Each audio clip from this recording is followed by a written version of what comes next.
कुल बज़्म रहमत आलम की जानिब से मुनक्किदा छठे रहमतुल्लिल आलमीन सल्लल्लाहु अलैहि वसल्लम के मौके पर international peace award Anil Kumar Chauhan को दिया गया, जो एक कैलीग्राफर हैं। अनिल कुमार चौहान को इस बात का एजाज हासिल है कि वह कुरान मजीद की मुख्तलिफ सूरतों और आयात कुरानी के खूबसूरत अंदाज में किताबत करते हैं। न सिर्फ किताबत करते हैं बल्कि वो बड़ी रवानी के साथ इन कुरानी आयात को पढ़ते भी हैं। ख्वाजा मेंशन में मुनक्किदा इस प्रोग्राम में उन्होंने फ़न क़ताती के जरिए कुरानी आयात का अमली मुजाहिरा भी पेश किया। Rahmat Alam international peace award 6वां पीस अवार्ड आज अनिल कुमार चौहान साहब को दिया गया। कुल बज़्म रहमत आलम की जानिब से हुज़ूर पाक अलैहिस्सलाम की मिलाद-उन-नबी के रोज़ ये अवार्ड अनिल कुमार चौहान साहब को दिया गया।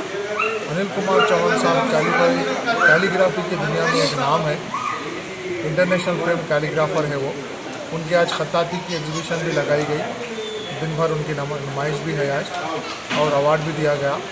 मैं इस मौके पे सभी लोगों को मिलाद-उन-नबी की मुबारकबाद पेश करता हूँ। नाज़रीन, हमारे टीटीवी न्यूज़ को सब्सक्राइब करें, बेल आइकॉन को प्रेस करें, शेयर करें और लाइक करना ना भूलें। और किसी भी एडवर्टाइजमेंट के लिए हमारे इस नंबर पर कांटेक्ट करें। हमारा नंबर है 9550102020 पर।